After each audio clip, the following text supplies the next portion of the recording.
Assalomu alaykum futbol muxlislari. Bugun sizlar bilan futbol olamidagi eng so'nggi yangiliklar bilan tanishib chiqamiz.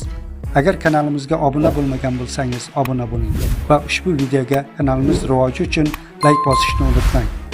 2024-yilning yozida Paris Saint-Germain bilan shartnomasini tugatib, Realga ko'chib o'tgan Kylian Mbappe qisqa fursat ichida jamoaning eng asosiy o'yinchisi maqomiga ko'tarildi. Qirollik klubi 26 yoshli fransiyalik to'prar transferi bo'yicha yangi taklif oldi. Saudiya Arabistonining Al Hilol klubi Mbappe transferi uchun madridliklarga 350 million yevro miqdorida badal puli taklif etgan. Shayxlar Mbappening o'ziga 4 yillik bitim va unga ko'ra har mavsum uchun 300 million yevro miqdorida maosh ajratish va'da qilmoqda.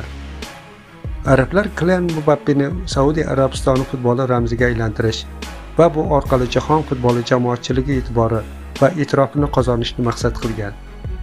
Manbada ta'kidlanishicha, Real bu taklif qanchalar jozibador bo'lmasin, uni rad etgan. Chunki qirollik klubi Kylian Mbappeni uzoq muddatli loyihaning o'zagi sifatida ko'radi. Qolaversa, Mbappening o'zi ham moddiy manfaatdorlikdan ko'ra ayni kuchga to'lgan paytida jahonning eng qudratli klubida ko'proq sovrin yutish va futbol olamida chuqur iz qoldirish variantini tanladi. Neftchi klubi hujumchisi Alisher Odilov Sport.uz saytiga intervyu berdi. Futbolchi oldida turgan takliflar haqida gapirib o'tdi.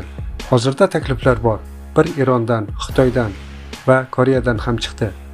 Hali bittasiga to'xtalib qaralgani yo'q. Bu bilan agentlarim shug'ullanadi. Nasib bo'lgani bo'ladi. Neftchida qolish ehtimolim ham bor va bu ko'proq. Chunki Neftchi Elit Chempionlar Ligasida qatnashadi. Bundan tashqari keyingi yilda Neftchi bundan da kuchliroq bo'ladi, dedi futbolchi o'z intervyusida.